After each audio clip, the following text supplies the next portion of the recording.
Secretary Perdue's claim that the research agencies are better served elsewhere are misconstrued.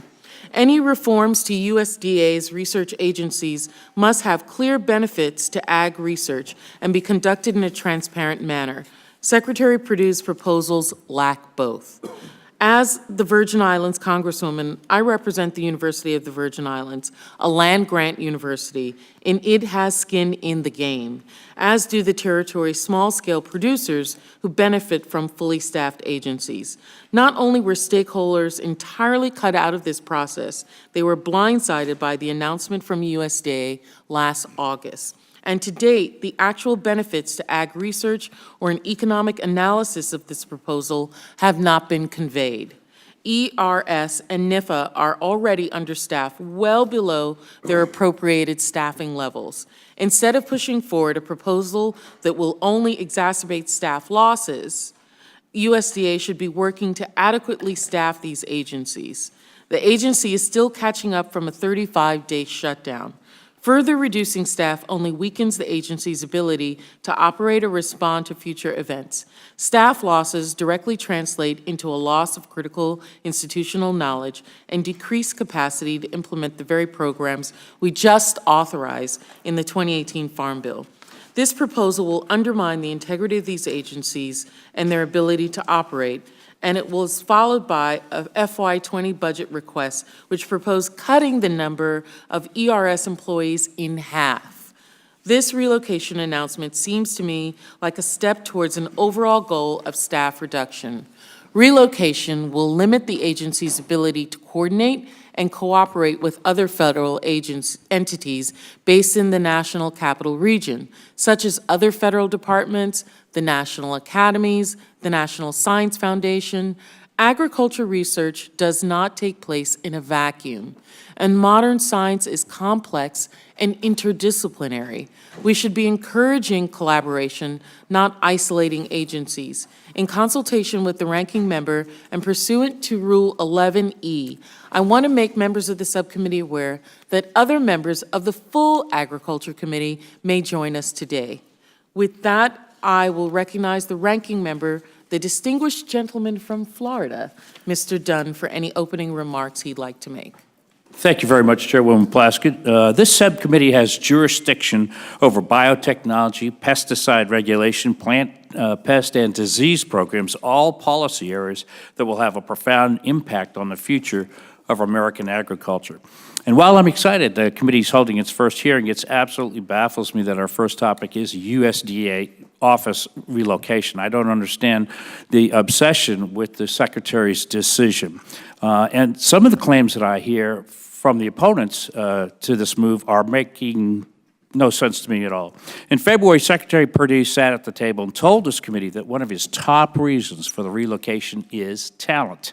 According to the U.S. News and World Report, 4 of the top 5 richest counties in the United States are located in the Washington, D.C. suburbs. Let's face it, it's expensive to live and raise a family in this area. And USDA cited that as a fact as one of the biggest reasons why it's difficult to attract top talent and why the department struggles to fill its positions. In response to the relocation, my Democrat colleagues have introduced H.R. 1221, the Agricultural Research Integrity Act of 2019. And while billed as a response to the administration's proposed relocation, this legislation would actually require the Secretary to relocate thousands of personnel to the Washington, D.C. area at enormous expense. The Agriculture Research Service has about 4,500 researchers and other staff working in facilities throughout the nation, outside Washington, D.C. If this bill were to become law, several ARS research stations throughout the country would actually close.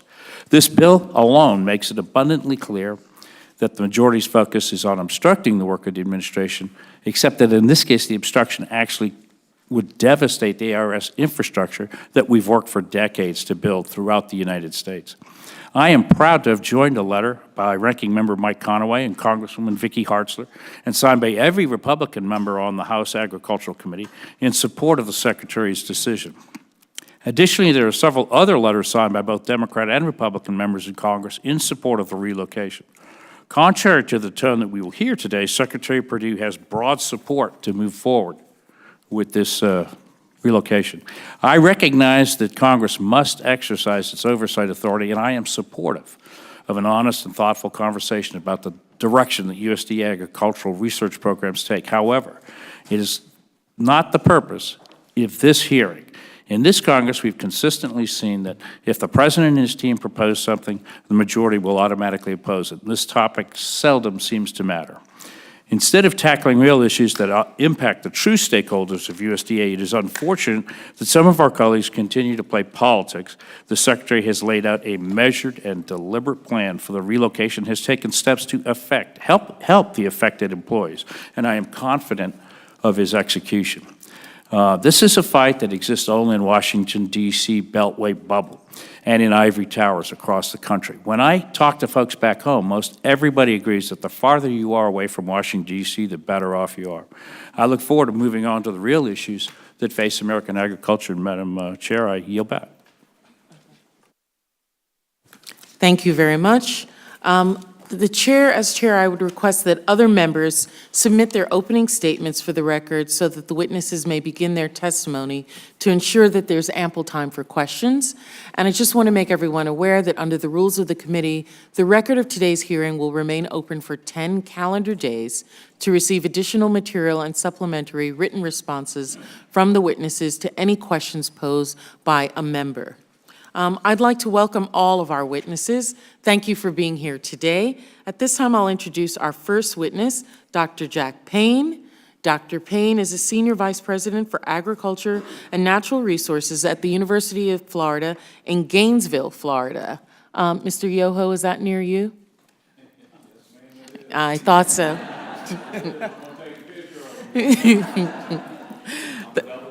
I know it. The second witness is Dr. William Tracy.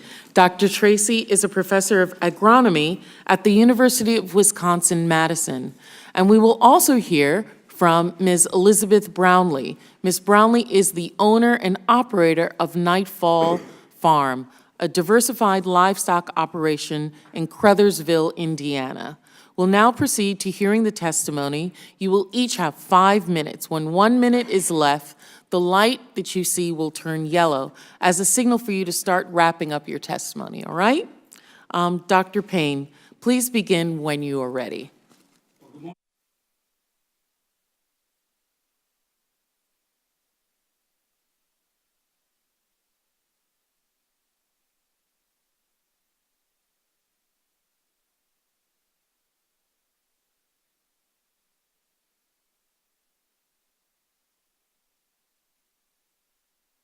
Of UF's Institute of Food and Agricultural Sciences, or what we call UF-IFAS.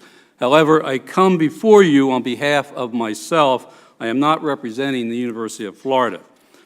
Our nation's winter and fruit and vegetable supply depends on the support of the National Institute of Food and Agriculture and the Economic Research Service for UF-IFAS's innovation and discovery. Florida farmers, fishers, foresters, and ranchers succeed in part because of what NIFA and ERS do. And they succeed because of where NIFA and ERS do it. Right here, not 600 or 1,000 miles from here. Relocation means NIFA moves NIFA away from its primary partners, federal science agencies, leading scientists, policymakers, and experts. The move risks impeding NIFA's core mission to be a vital contributor to science policy decision-making and an integral part of the federal effort to address the most pressing local and global agricultural problems of our day. We've solved the easy problems in agriculture. In today's world, we're working on complex challenges that require multiple disciplines working together on solutions. You get the best science when you can bring different disciplines together to examine a problem from many angles. The federal government can incentivize this interdisciplinary work by combining funding from multiple agencies. Bringing diverse scientific expertise together is extremely difficult, even among departments that share a building at the University of Florida. It would be so much harder if those departments were in different states. The nation's capital is the best place to address the nation's agricultural research needs. There's no better place for NIFA to coordinate with other funding agencies, call attention to the national need for more agricultural research, and to meet with representatives of what its website calls its chief partner, the nation's land-grant universities. Farmers are among the ultimate beneficiaries of NIFA-funded science. USDA has an efficient network of land-grant university extension agents and research stations, over 500 of them, to provide information to those farmers in their communities and across the country. It's a proven model that can instantaneously disperse vital scientific discoveries and new methods to farmers who can use it. To say ERS and NIFA need to be geographically closer to farmers is to miss how effective this network is in delivering innovation to farmers nationwide. Furthermore, NIFA and ERS have other important customers: USDA, land grants, Congress, and other federal science agencies such as NIH and NSF. Relocation would put the agencies farther from these more direct customers. I have dedicated most of my professional life to land-grant universities. I'm a product of one. That set me on a career course of public service, producing and disseminating science that improves people's lives. I have worked at 5 land-grant universities and served as the policy chair for the Association of Public and Land-Grant Universities Board on Agriculture Assembly. In that role, I was able to contribute to the creation of NIFA in the 2008 Farm Bill.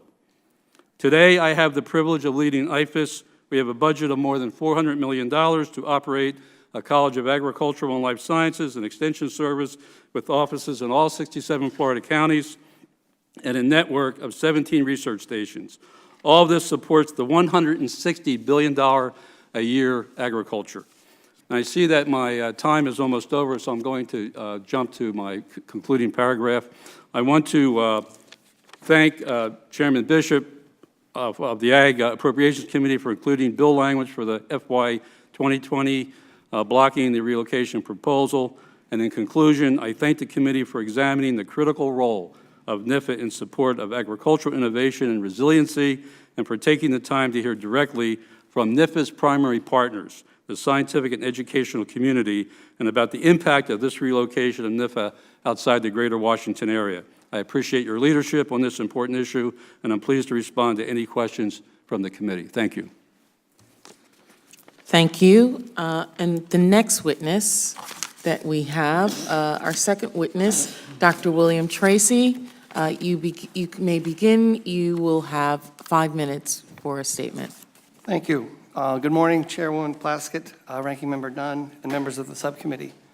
Thank you for holding this hearing. We're good. Thank you for holding this hearing, and thank you for inviting me to give my views on the proposal to move NIFA and ERS.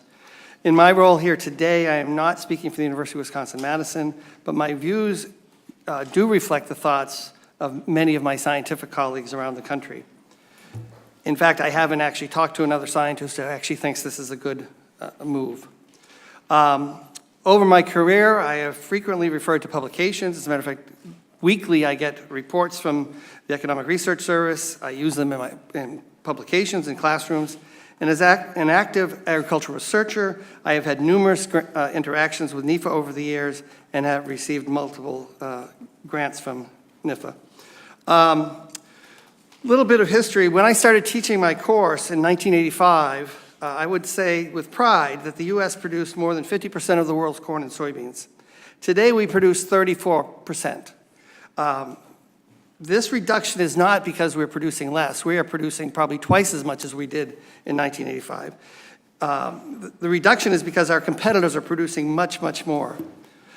We cannot produce our way out of this dilemma. And so in order to save family farms and improve our environment, we need more publicly funded agricultural research. And I believe that the proposed relocation of the National Institute of Food and Agriculture and Economic Research Service will diminish our capacity to deliver that research. A couple of particular concerns. I'm very much concerned that the move will actually decrease communication with other agencies, as Dr. Payne mentioned. I've received grants from the National Science Foundation as well as NIFA, and many of my colleagues received grants from the National Institutes of Health, Many of my agricultural colleagues receive grants from the National Institute of Health, EPA, DOE, and other agencies. All of these agencies actually work together on agriculture.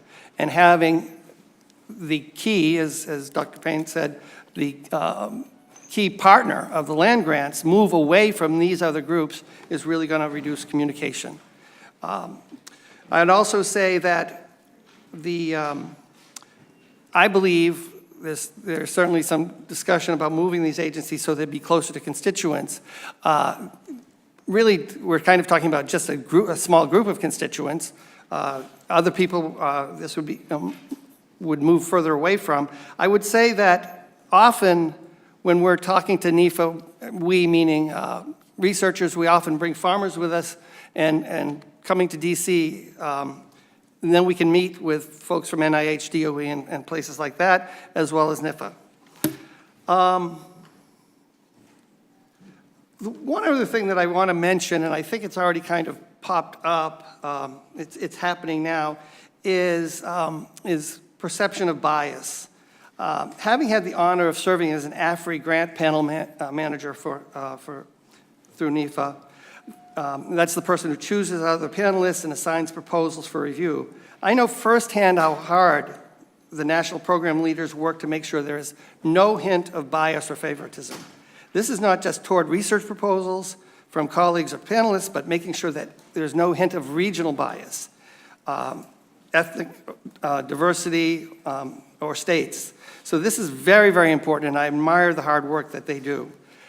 I already perceive that there's, I believe it's already happening, but people, if we move NEFA out of DC, people will perceive bias. Even if there is no favoritism, even if there is no change in how they do business, people are going to say, well, they favor Wisconsin because that's where they are and that's where they're being influenced. So I really think that keeping them here will actually reduce that possibility of bias, or at least the perception of bias. And I think that's very important to its mission. Thank you. Thank you very much. And to our third witness, Ms. Brownlee, welcome again, and please begin. I'd like to thank Chairwoman Plaskett, Ranking Member Dunn, and members of the subcommittee for having me today. My name is Liz Brownlee, and I operate Nightfall Farm in Crothersville, Indiana, with my husband, Nate. We run our business on my family's 250-acre farm, and this is our sixth season raising pastured livestock. We're members of the National Young Farmers Coalition and the Indiana Farmers Union, and we recently helped found the Hoosier Young Farmers Coalition. So we've been at it for 3 years, being a local chapter of the National Young Farmers Coalition, and I now serve as president. As a beginning farmer, so that's someone in their first 10 years farming, I'm concerned that relocating ERS and NIFA may negatively impact farmers and ranchers. Relocating ERS and NIFA will make it more challenging for farm groups to collaborate with these agencies, and it may jeopardize your ability to craft evidence-based, effective policy for farmers like me. So the work these agencies do is critical to the next generation of farmers, and I want to tell you about that. So we face serious obstacles to launching and growing our farm businesses. My parents grew up on farms. They bought our farm in 1971, and with the 1980s farm crisis, they couldn't make the farm profitable. So they stopped farming the land and started renting it out. But I had a shot, and I started farming our land in 2014. But new farmers like me, were urgently needed. The average farmer is 59, as you probably know, and farmers over 65 actually outnumber farmers under 35 by 6 to 1. That's a problem for our country. But young farmers can't find and afford farmland. Student debt is crippling our ability to capitalize our businesses, and increasingly severe weather is making it harder to farm. So moving ERS and NIFA outside of DC is only going to make it more difficult for Congress and USDA to respond to these challenges. And in my written testimony, I talk about the problems with relocating ERS, like the urgent delays to urgently needed research on climate change and farmland access. But I'd like to focus my conversation today on NIFA. So NIFA's structure and location already work effectively for farmers like me. I've worked with 2 other grant programs, BFRDP, that's the Beginning Farmer Rancher Development Program, and SARE, that's the Sustainable Agriculture Research and Education Program. My husband and I worked on farms in Maine and Vermont for about 5 years, and then when we moved home to Indiana to farm, the BFRDP program was critical to us launching our business. So we learned about grazing practices and marketing and business plan development. But we also learned that there were farmers from all across Indiana running thriving farm businesses. And we realized that this connection with other farmers, a chance to learn together, was critical, and we needed more of it. Farmers learn best from their peers. So we launched the Hoosier Young Farmers Coalition to create a space for farmers to learn together with help from the BFRDP and a SARE grant. So in our first year, we organized over 20 events and we reached 800 Hoosier farmers, and today we host potlucks and farm tours and policy roundtables, and we regularly reach over 1,100 Hoosier farmers and food advocates. And the BFRDP and SARE grants helped us create a space for farmers to learn and have a sense of camaraderie as we build Indiana's food economy. But NIFA helps make these grants a reality, but we never called NIFA to have these grants, right? We worked with local partners, our land-grant universities, and local SARE officials. NIFA kept working hard in DC. Moving NIFA may make it harder for stakeholders to work with them. Even if NIFA and ERS were in Indiana, I want to interact with them regularly. I need to be on my farm, running my business. That's why I'm a member of the Young Farmers Coalition and the National Farmers Union. They amplify my needs and my voice along with other farmers from all across the country, and they work with NIFA and ERS and other parts of the USDA. This equation stops working if NIFA and ERS are moved out of DC. The farm organizations that I belong to can't simply up and establish a second and third office in Kansas City and Indiana. That's inefficient and financially wasteful. It's especially true for groups that serve underserved farmers, like beginning farmers and socially disadvantaged farmers. These farmers need their voices heard by Congress and USDA. It's logical to keep these agencies in Washington, D.C., where policymaking happens. It's critical for this subcommittee and other members of Congress to ensure that USDA is creating sound science, working closely with researchers like Dr. Payne and Dr. Tracy, and addressing urgent research needs that farmers like me need to be in the Farm Bill. I don't need NIFA and ERS in my community. I do need NIFA and ERS working hard for me in Washington, D.C. and serving policymakers like you. This work is best done in our nation's capital. Thank you for your time and the opportunity to testify today. Thank you very much for all of our witnesses for your testimony.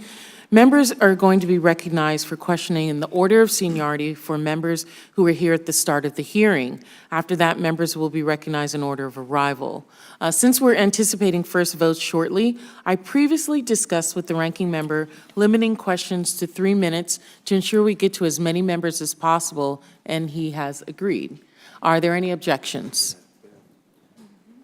Hearing none. Mr. Yoho, you don't have any objection, do you? Oh, okay. Because I know how you like to talk. I thought maybe you wanted your 5 minutes. But I like his talking. We have great conversations. I don't want you all to think that way. Hearing none, I'll now recognize myself for 3 minutes. I wanted to first ask any of the witnesses. In the press release, USDA justified the relocation proposal by saying that it wanted to move USDA resources closer to stakeholders. To date, have you ever felt that you were disadvantaged by ERS and NIFA's location in Washington, D.C.? If any of you can respond to that. Do you believe that you will be disadvantaged, and conversely, would you be disadvantaged if ERS and NIFA move to smaller cities that are farther from you, and how? Dr. Payne? I think that's a specious argument because NIFA... Thank you. NIFA and ERS has never worked with farmers and ranchers. There's extension services in this country, almost in every county in America. There's over 500 research labs associated with 107 land-grant universities. We work with farmers and ranchers. NIFA and ERS works with us. So even if it was true, why disadvantage 49 other states and put these agencies in one state? But it just doesn't make sense. Today, agriculture is so interdisciplinary. I come to Washington a lot. I come to meet with my federal partner, NIFA. But I also come to meet with the Department of Defense, Department of Interior, EPA, USAID, the Forest Service, my congressional delegation, FDA. We get funding from all those agencies in interdisciplinary projects, and a lot of times NIFA is the convener. They sit with us, the Assistant Secretary of REE, they bring in federal scientists from across the federal spectrum to help us craft our proposals to address the interdisciplinary needs of agriculture today. Thank you. welcome. Anyone, Dr. Tracy or Ms. Brownlee? Yeah, I agree with Dr. Payne. DC, Washington, DC is one of the easiest places to get to in this country. It's easier for me to get here than it would be to get to West Lafayette, Indiana, from Madison, Wisconsin. So I don't really buy the distance argument. But more importantly, I do agree with Dr. Payne regarding the fact that we work with NEFA here, but we come here to talk to them and the other agencies. And if NEFA was not in Washington, we would have to go to wherever it was to talk with them, and then we would have to come back here anyway and talk to NIH or NSF or members of Congress. So I don't really see this as an argument. Thank you. And I'm actually running out of time, so I will now allow Mr. Dunn for your 3 minutes, sir. Thank you very much, Madam Chair. I will be brief. I'd like to point a couple of statistics. Out of the 105,000 USDA employees, 97,000 of them work outside the National Capital Region. Currently, the National Institute of Food and the Agricultural and Economic Research Service are the only two USDA agencies that do not have staff presence outside of the Capital Region. I also want to highlight 4 letters supporting the Secretary's relocation effort, and note that we'll be submitting these for the record. The first is a letter by Ranking Member Mike Conaway and Representative Vicky Hartzler, and signed by myself and 29 other members, including every member of the House Ag Committee. A letter signed by the bipartisan Indiana delegation, and a letter signed by the bipartisan members of Kansas and Missouri, and a letter signed by the bipartisan group of members from North Carolina. And given the time and constraints today, I would like to yield the remainder of my time to my colleague from North Carolina, Mr. David Rouser. I thank my friend and colleague from Florida, the ranking member of the subcommittee. And I want to point out that with every disagreement, there's always a really nice, happy compromise. And I've never known anybody to not want to come to North Carolina, and certainly when they've been to North Carolina in the Research Triangle area, they don't want to leave. And the statistics show that in terms of the population growth there. As most folks know, the Triangle area is one of the areas under consideration for the relocation of both. It's only a 4.5-hour drive from D.C. Our flight, RDU Airport is right there within 20 minutes of the Research Triangle area, just minutes of it. You got numerous ag biotech companies. NC State Centennial Campus is a real leader in public-private partnerships. North Carolina has 47,000 farms growing 90 different commodities and more than 400 different soil types. It is the perfect place for the relocation if it is to happen, and I just appreciate the ranking member for allowing me to make that quick plug. I have a statement for the record and some supporting documents as well that I'd like to submit for the record at the appropriate time. Thank you much. I yield back. Thank you. At this time, I'll recognize the gentleman from New York, Mr. Delgado. Thank you, Madam Chair, and thank each of the witnesses for your testimony.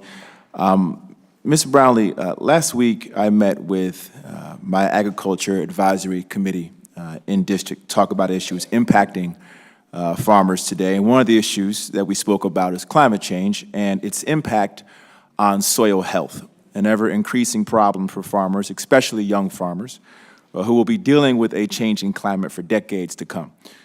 Today, farmers in the Northeast and upstate New York, where I serve, Hudson Valley, Catskills, as well as the Midwest, are weeks behind in planting. With such an urgent need for research to help farmers adapt to and mitigate climate change, how would this move impact your ability to mitigate climate on your farm? Thank you, Congressman. I think this move would hurt my ability to build my business. So climate change is one of our most pressing needs. We need research to address how are we going to adapt our farm? What trees should we be planting in our orchards? How do we build soil health and sequester carbon over the next 3 or 4 decades? And the reality is that if these agencies move, their research is going to be delayed, which means that answers and policies are going to be delayed, and that means that it's affecting my bottom line because I can't respond as quickly if I don't have sound science to guide my decisions on my farm. So we are a month behind in grazing on our farm. We've had unceasing rain this spring, so our animals are ready to go out to pasture, and our grass was as tall as me, actually, right now, ready to be grazed, but it's too wet. The grain farmers, the commodity farmers around me in southern Indiana, it's the same. They're 3+ weeks behind on planting because it's so wet, because the soils are just saturated. We've got to figure out how to respond to climate change. It's a problem right now, and we need NIFA and ERS working hard here in DC to make that research available to all of our farmers, not just in North Carolina or Wisconsin or Indiana. I'm not the primary stakeholder of either of these organizations. The researchers who are doing the work and you all crafting the policy are. So I need these groups here helping me adapt to climate change. I appreciate that. I don't have a lot of time, but I do want to squeeze in one more question, Dr. Tracy, about the regional bias you talk about in your report.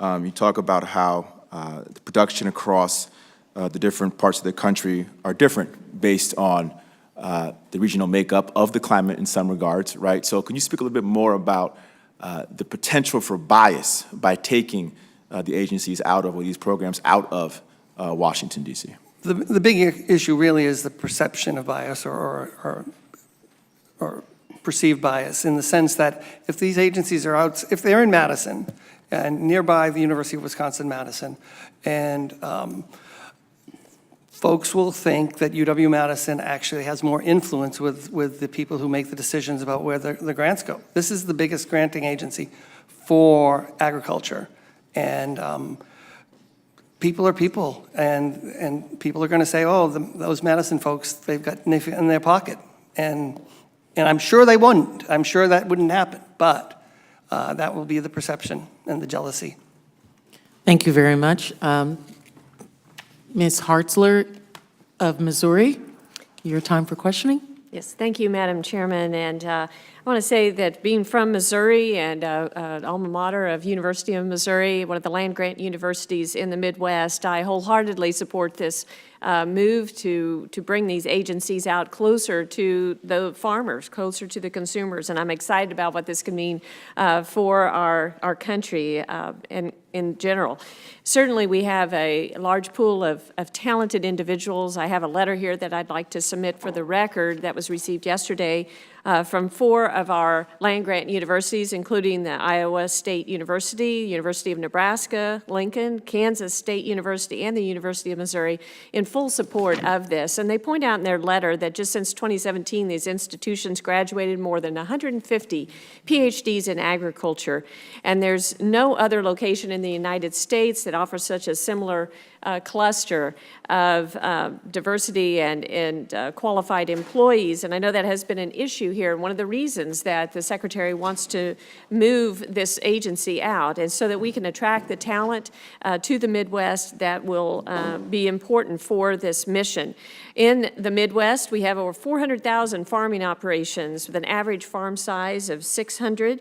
The Midwest also provides savings of low cost, high quality of life, convenient access to transportation, and it just is a very positive opportunity that we have. And I support what the Secretary is doing and look forward to ensuring that the USDA is the most effective, most efficient, and most consumer-focused agency in the federal government, and trust that the USDA will support its existing future employees throughout the process moving forward. And with that, I yield back and submit my letter. Thank you. Without objection, the letter is submitted.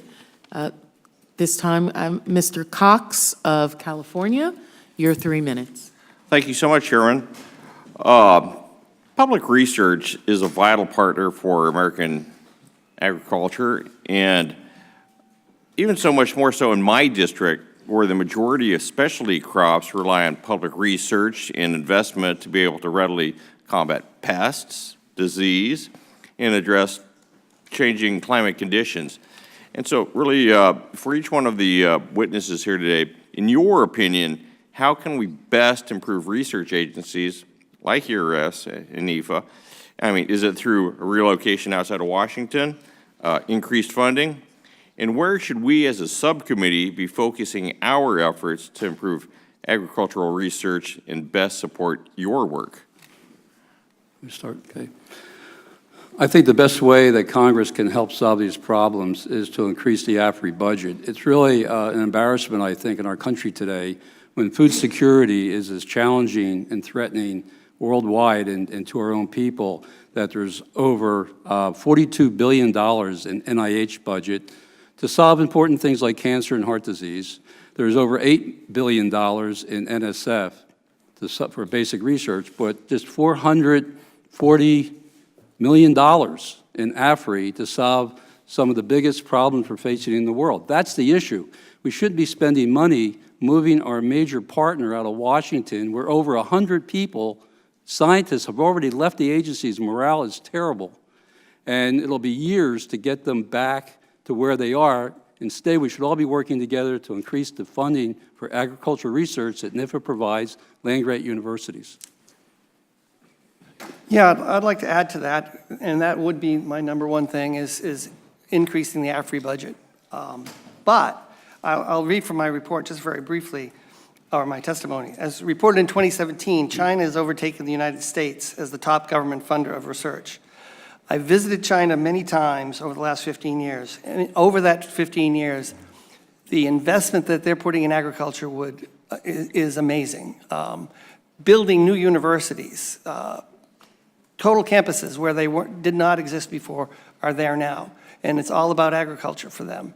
And we're falling behind, and they are a juggernaut, and they're coming in terms of agricultural research, and we're falling back. I would also point out that in 2013, I was a grant panel manager for AFRI, and that year we received 170 pre-proposals. We knew we could only fund 7 grants. We told the folks who put in the pre-proposals that we could only fund 7. So we got 90 proposals, full proposals. We could still only fund 7. And we let many good grant proposals go by. I would just like to add that I need you to invest in beginning farmers and carry out the promises to beginning farmers from the 2018 Farm Bill. Thank you.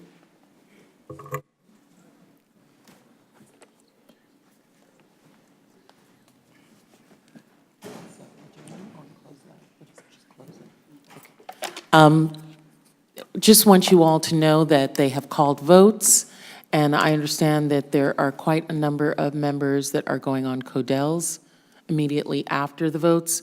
So we're going to ask individuals to submit their questions for the record, and we will adjourn. But just wanted to leave with some quick closing remarks and allow the ranking member, if he has any as well.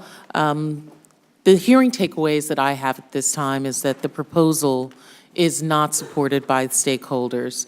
Individuals who are going to be in the areas where the research may be supportive of this, but generally, particularly small farmers, disadvantaged farmers, and those who need these agencies to be here in Washington, to be their voice, to be the research, to do the rapid research, are concerned. Benefiting one state will disadvantage others, and all stakeholders depend on objective, impartial research. We should be fully staffing agencies, not increasing staffing losses through misguided relocations.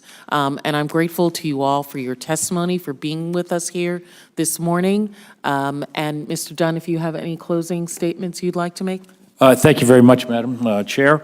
I just want to respond to one comment I heard here today that there won't be anybody left in D.C. to visit.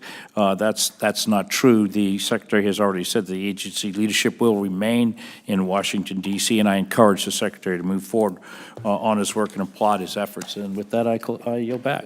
As I stated earlier, the record will remain open for 10 calendar days for individuals to submit questions, statements, and this meeting is adjourned, and we ask that you all have a pleasant afternoon.